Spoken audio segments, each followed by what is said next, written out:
Hello everyone, this is Ashutosh Kumar Gupta, your reasoning faculty, and I have a 3-year experience in this field. I have also served as reasoning faculty in Mahindra Institute too. So today we will discuss some questions of your topic bank PO reasoning, and keep that in mind that the questions we are going to discuss are taken from your previous year question papers. So they are basically very important. So let's start. चलिए शुरू करते हैं and start with the very interesting question of syllogism.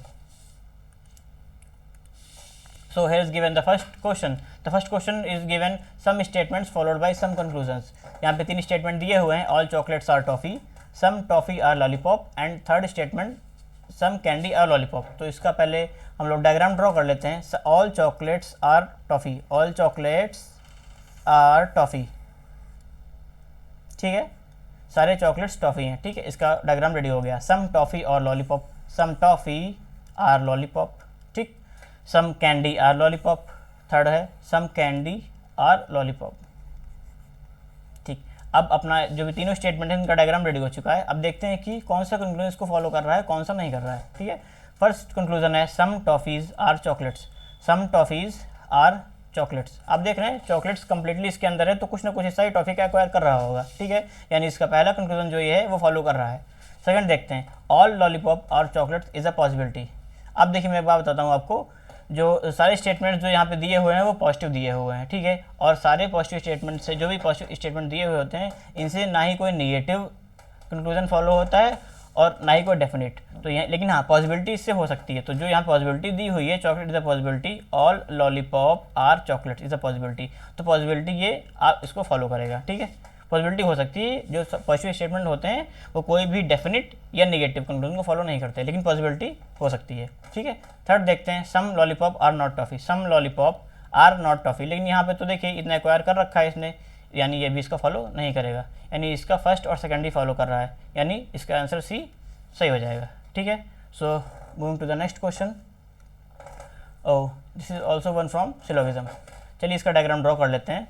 Some news are impact, some news are impact, ठीक. Second क्या है, some impact are reactions, some impact are reactions, ठीक.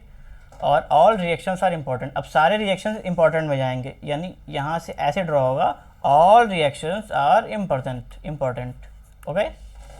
Hair is the conclusion. देखते हैं कौन सा फॉलो कर रहा है. Some important are news is a possibility, some important are news is a possibility. मैं आपको बता दूं जहाँ पे कोई पॉसिबिलिटी नहीं हो, जहाँ इन्फॉर्मेशन नहीं होती है वहाँ पॉसिबिलिटी होती है. आप यहाँ पे देखिए कि पहले वाले में कुछ ऐसी इन्फॉर्मेशन नहीं दी हुई है कि कुछ इंपॉर्टेंट न्यूज़ होगी, तो यहाँ पॉसिबिलिटी होने की संभावना है, यानी आपका पहला जो इसका कंक्लूजन है वो फॉलो करेगा. सेकंड कंक्लूजन देखते हैं some important can be impact,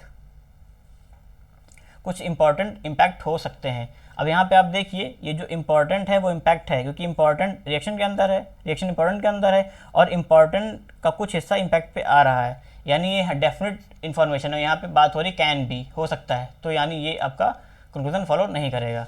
third देखते हैं all reactions are not impact, all reactions are not impact. देखिए मैं आपको बताता हूँ, ये तो पॉजिटिव यहाँ पे कन्फर्म दिया हुआ है, ठीक है. पॉजिटिव यहाँ पे कन्फर्म भी दिया हुआ है, आप तीनों में देख सकते हैं पॉजिटिविटी कन्फर्म है, लेकिन इनसे कोई भी नेगेटिव कन्फर्म नहीं हो पाता है, तो अपन इसको कोई भी नेगेटिव कन्फर्म नहीं करेंगे, यानी ये थर्ड वाला ऑप्शन भी फॉलो नहीं करेगा. तो आपका सिर्फ और सिर्फ ये एक जो कंक्लूजन है वही फॉलो करेगा, सिर्फ एक वाला आपका आंसर सही होगा. एक ओनली वन फॉलोज किसी में नहीं दिया हुआ है, यानी आपका ई, नॉन ऑफ दिस का आंसर हो जाएगा. So got it. So moving to the next question. Oh, again interesting question. This question is of direction based. So इसमें सबसे पहले हम लोग जान लेते हैं कि एक छोटा फार्मूला होता है जिसपे बेसिस पे आप 99% क्वेश्चन डिस्टेंस के सॉल्व कर सकते हैं, डायरेक्शन के सॉल्व कर सकते हैं. छोटा सा ईस्ट वेस्ट नॉर्थ साउथ, इस बेसिस पे आप डायरेक्शन बेस्ड के 99% क्वेश्चन सॉल्व कर सकते हैं. आइए मैं दिखाता हूँ कैसे. देखिए क्वेश्चन देखते हैं. In a school assembly Ram is standing north of Ravi who stand exactly between Priya and Kavi. Lata stands north of Kavi and east of Ram. तो इसको ड्रॉ कर लेते हैं पहले. Ram is standing north of Ravi, Ram को ड्रॉ करते हैं. Ram is standing north of Ravi, वो नॉर्थ में खड़ा है किसके, रवि के. तो ये बना लिया आपने रवि. इसको देखते हुए चलेंगे. ये देखिए नॉर्थ में रवि, नॉर्थ में राम है, ये रहा नॉर्थ में राम, ठीक है. उसके आगे देखते हैं who stands exactly between Priya and कवि. रवि की बात हो रही है जो प्रिया और कवि के एग्जैक्ट बीच में खड़ा हुआ है, तो यहाँ पे प्रिया लिख देते हैं और यहाँ पे कवि लिख देते हैं, ठीक है। चलते हैं आगे। लता स्टैंड्स नॉर्थ ऑफ कवि, Lata stands north of Kavi and east of Ram. Lata stands north of कवि, यहाँ पे लता स्टैंड कर रही है, ये देखिए यहाँ पे नॉर्थ है, ठीक। और जब लता स्टैंड नॉर्थ ऑफ कवि करेगी तो यहाँ पे देखेंगे अपने आप ही ईस्ट हो जाएगी, किसके, राम के ईस्ट में अपने आप ही आ गई, ठीक। उसके बाद Hema stands north east of Priya and north of Lata. अब एक चीज़ दिखाता हूँ आपको, देखिए हेमा की बात हो रही है जो प्रिया के नॉर्थ ईस्ट में खड़ी है, नॉर्थ ईस्ट में यहाँ पे भी हो सकती है, यहाँ पे भी हो सकती है, तो इसको अपन अभी छोड़ देते हैं, आगे बढ़ते हैं। एंड नॉर्थ ऑफ लता, लता के नॉर्थ में हेमा खड़ी है, यानी यहाँ पे लता खड़ी है, ठीक। आप देख सकते हैं प्रिया के नॉर्थ ईस्ट में खुद ब खुद आ गई है। और the distance between the adjacent person is the same, इनके बीच का डिफरेंस है, जो डिस्टेंस है वो एडजेसेंट मतलब सभी की सेम डिस्टेंस है, ठीक है। तो इसको सेम डिस्टेंस कर लेते हैं, ये सभी की सेम डिस्टेंस है, ठीक है। Keep that in mind that all distance are adjacently same, ठीक। अब देखते हैं क्वेश्चन क्या कहता है। क्वेश्चन कह रहा है what is the direction of Hema with respect to Ravi. Hema यहाँ पे, सॉरी ये, हाँ यहाँ पे हेमा है, हेमा की डिस्टेंस पूछ रहा है किससे, हेमा की जो है डायरेक्शन पूछ रहा है रेस्पेक्ट टू रवि से, यानी ये डायरेक्शन अपने को बताना है। ये डायरेक्शन आप देखिए यहाँ कहाँ पे है, यहीं पे इसका काम है, ये डायरेक्शन यहाँ पे आएगी, ठीक, नॉर्थ ईस्ट, यानी ये आपकी डायरेक्शन इसकी नॉर्थ ईस्ट की होगी, यानी इसका आपका सी आंसर सही होगा, ठीक है। आगे बढ़ते हैं इसमें। अच्छा इसी का क्वेश्चन एक और है, Hema and Ravi interchange their position and Ram and Kavi did the same, who among the following stand exactly between Priya and Ram, ठीक है। इसमें ये बोल रहा है सर कि हेमा और रवि और राम और कवि अगर अपनी डिस्टेंस, अपना जो भी रेस्पेक्ट पोजीशन है उसको इंटरचेंज करते हैं, यानी आपस में बदलते हैं, तो प्रिया और राम के एग्जैक्ट बीच में कौन खड़ा हुआ है, ठीक है। तो पहले इनके डिस्टेंस को हम लोग इंटरचेंज करके देखते हैं, ठीक है। Hema and Ravi and Ram and Kavi, तो ये रहे आपके हेमा और रवि ये दोनों, और राम और कवि, इन दोनों को अगर आप एडजेसेंट वो डिस्टेंस जो इनका इंटरचेंज करेंगे इनकी पोजीशन, तो पूछता है कि क्या पूछ रहा है कि कौन खड़ा होता है प्रिया और राम के एग्जैक्ट बीच में। तो ये रहे प्रिया और ये रहे राम, तो यहाँ पे आ जाएगा प्रिया और राम, इसके बीच में कौन है, ये रहा है प्रिया और राम, यहाँ पे आ जाता है प्रिया और राम के बीच में कौन, रवि स्टैंड कर रहा है, यानी इसका राइट आंसर आपका रवि हो जाएगा, बी पार्ट इसका सही होगा, okay. Moving to the next question, who among the following person is not stands to the south west of Hema. कौन ऐसा पर्सन है जो हेमा के साउथ वेस्ट में नहीं खड़ा हुआ है, ठीक है। देखते हैं क्या है इसका, हेमा के साउथ वेस्ट, ये हेमा है, इसका साउथ वेस्ट होगा, यहाँ पे हेमा को रखेंगे तो इसका साउथ वेस्ट हुआ ये, यानी यहाँ पे देखें कौन नहीं खड़ा हुआ है, ये हेमा है, ये सभी इसके साउथ वेस्ट में ही है, ये सभी इसके साउथ वेस्ट में ही है, राम भी साउथ वेस्ट में है, रवि भी एंड प्रिया भी, सिर्फ लता और कवि इसके साउथ वेस्ट में नहीं है। तो देख लेते हैं लता और कवि में से कौन सा ऑप्शन अवेलेबल है, यहाँ पे लता नहीं है, कवि यहाँ पे अवेलेबल है, यानी आपका ये डी ऑप्शन सही हो जाएगा, okay, what the point. So moving to the next question, okay, direction, ठीक है। इसका डायग्राम बना लेते हैं अपन लोग। Question number 4, 6 jars S, T, K, M and L contains different liters of juices. Okay, jar K contains more juice than jar L but contains less juice than jar T. ठीक है, इसका diagram अपन लोग बना लेते हैं। पहले देखते हैं S, T, K, M and L. jar K contains more juice than jar L. jar K contains more juice than jar L. ठीक है, एक एक पार्ट पढ़ते जाएंगे, उसके अकॉर्डिंग अपना डायग्राम कंप्लीट करते जाएंगे, ठीक है। But contains less juice than jar T, T से कम जूस है लेकिन एल से ज़्यादा जूस है के में, ठीक।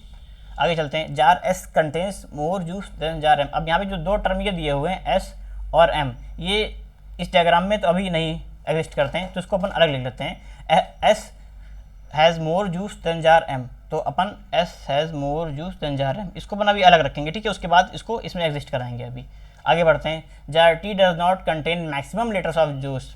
ये जो टी जार है इसके पास मैक्सिमम लीटर नहीं है, यानी इसके आगे भी कोई होगा जिसके पास मैक्सिमम लीटर होगा, मतलब ये फर्स्ट पे नहीं आएगा अभी, ठीक है, छोड़ देते इसको। आगे बढ़ते हैं, jar L contains more juice than jar M. अब ये रहा एम और ये रहा एल, यानी एल के पास एम से ज़्यादा जूस है, ठीक है, यानी एस जो है ऑटोमेटिकली यहाँ पे आ जाएगा एस। क्यों, दो रीज़न है इसके। पहली बात तो ये एम से ज़्यादा जूस प्रीफर करता है, यहाँ पे लिखा हुआ है जैसे कि ये रहा, और दूसरा यहाँ पे लिखा हुआ था कि T does not contain maximum litre, यानी टी के पहले भी एक आएगा, यानी ऐसा आएगा। और ऐसे ही आप देख सकते हैं कि इनमें इन पांचों में सिर्फ ऐसे ही बच रहा था, तो आपका ये डायग्राम रेडी हो चुका है। अब क्वेश्चन सॉल्व करते हैं, ठीक है। Moving to the question 1, if jar L contains 2 litres of juice then how many litres of juice contains in jar K possibly. आपको बताता हूँ, यहाँ पे देखिए ये गिवन हुआ है कि सेकंड हाईएस्ट जार जो है उसके पास 5 लीटर्स है, सेकंड हाईएस्ट मतलब 2, यानी इसके पास क्या है, इसके पास 5 लीटर्स ऑफ जूस है, ठीक। और ये बता रहा है L contains 2 litres of juice, अगर L के पास 2 लीटर्स ऑफ जूस है then how many contain juice, K के पास कितना है। अब देखिए ये डिक्रीजिंग ऑर्डर चल रहा है, यानी इसके पास या तो सिर्फ 3 लीटर होगा या 4 लीटर होगा। देखते हैं कौन सा ऑप्शन अवेलेबल है, क्योंकि 2 और 5 तो इनके पास है, यानी 3 और 4 ही के पास आ सकता है। यहाँ पे देखिए 3 अवेलेबल नहीं है, 4 अवेलेबल है, यानी आपका option number D is the right answer, ठीक। Moving to the next question, how many jar contains less juice than K, कितने जार हैं जिनके पास के से कम जूस है, ठीक है। देख लेते हैं, के से कम जूस सिर्फ 2 जार के पास है, jar S and jar T, ठीक है, यानी 2, यानी here C is your right option. Moving to the next question, oh this is a blood relation type question, so let's start the question। a family consisting of 8 members and 3 married couples, एक family में 8 members हैं और 3 married couples हैं, ठीक। P is the only daughter of A and who is the father of L, and Y has 3 kids, Q is the brother-in-law of O and who is the father of S, S is the niece of L and V is the daughter-in-law of Y and Q is unmarried। चलिए इसको solve करते हैं अपन लोग, ठीक है। P से शुरुआत करते हैं, P is the only daughter of A, यहाँ पे लिखते हैं P is the only daughter of A, P है, डॉटर है मतलब माइनस का साइन, ये फीमेल हो गई, ठीक है। आगे देखते हैं, who is the father of L, यानी ये A जो है वो L का भी फादर है, L, और A फादर हो गया मतलब प्लस यानी मेल यानी मैरिड, यानी अपन इसको सर्कल कर देंगे, ठीक है।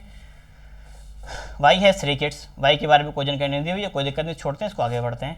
Q is the brother in law of O, who is the father of S, कोई इशू नहीं है, ये भी यहाँ पे अभी एग्जिस्ट नहीं करा पा रहे हैं, आगे बढ़ते हैं। S is the nice of L, आप देखिए L, S नाइस मतलब होता है भांजी, L की भांजी है S, और इसकी तो एक ही बहन है, यहाँ पे बोला गया है, देखिए ओनली डॉटर, यानी ये जो होगी S इसकी बेटी हो जाएगी और ये L इसकी भांजी हो जाएगी, ठीक है। भांजी यानी माइनस, यानी ये फीमेल होगी, ठीक है, समझ गए। आगे बढ़ते हैं, V is the daughter in law of Y, अब यहाँ पे देखिए, यहाँ पे O is the father of S, यानी O इसका फादर होगा, यानी ये इसका हस्बैंड है, O इज़ द फादर, यानी ये प्लस होगा, ये भी मैरिड होगा और ये भी मैरिड होगा, ठीक है। अब इसको धीरे धीरे सॉल्व करते हुए चलते हैं, एक एक पॉइंट मिलता जा रहा है, हम लोग सॉल्व करते हुए चलेंगे। अब उसके अकॉर्डिंग आप देखेंगे कि Y हैज़ 3 किड्स हैं, तो यानी A की जो होगी वो वाइफ, यानी A और वाइफ कपल हो जाएंगे आपस में, ठीक है। और आगे नेक्स्ट देखते हैं, Q is the brother in law of O, who is the father of S, V is the daughter in law of Y, V is the daughter in law of Y। अब आप देखिए, ये L ये इसका बेटा होगा, यानी ये इसकी वो हो जाए, ये इसकी वाइफ हो जाएगी, L की वाइफ हो जाएगी V, ठीक है। इतना डायग्राम अपने पास कंप्लीट हो चुका है। और यहाँ पे लिखा हुआ है कि Q इज़ अनमैरिड, यहाँ पे बोला गया था 3 मैरिड कपल्स हैं, तो आप देखिए 1 2 3 मैरिड कपल हो चुके हैं, 8 मेंबर्स हैं, 8 मेंबर्स में आप सिर्फ देख रहे होंगे सिर्फ बचा हुआ है Q, यानी Q भी इनका ही लड़का है। लड़का ही क्यों है, क्योंकि यहाँ पे पहले बोला गया था कि P is the only daughter, जो लड़की सिर्फ एक ही है इनकी, वो है P, यानी ये दोनों आपके मेल हो जाएंगे, ठीक है, ये दोनों आपके मेल हो जाएंगे, ये आपके फीमेल हो जाएंगे और ये इसका प्लस ये इसका लड़का मेल हो जाएगा। अब देखिए आपका डायग्राम जो है वो कंप्लीट हो चुका है, ठीक है, सारे ऑप्शंस इसमें एग्जिस्ट कर रहे हैं। अब क्वेश्चन सॉल्व करते हैं, ठीक है। How is L related to A, ये रहा L, ये रहा A, देखने में आराम दिखाई पड़ रहा है कि ये इसका सन है, ठीक है, ये इसका सन है, तो option number A is the right answer. Second देखते हैं, how many daughters are there in the family, family में कितनी लड़कियां हैं, मतलब कितनी बेटियां हैं, तो आप देख सकते हैं सिर्फ 2 ही बेटियां, एक ये P और दूसरा S, P एंड S, यानी ओनली 2 डॉटर्स, ये C is the right option, okay. So here the questions of your last year question papers. सो अगर आप हम लोग के साथ और जुड़े रहेंगे तो और भी काफ़ी कुछ सीखने को मिलेगा। So thank you and have a good day.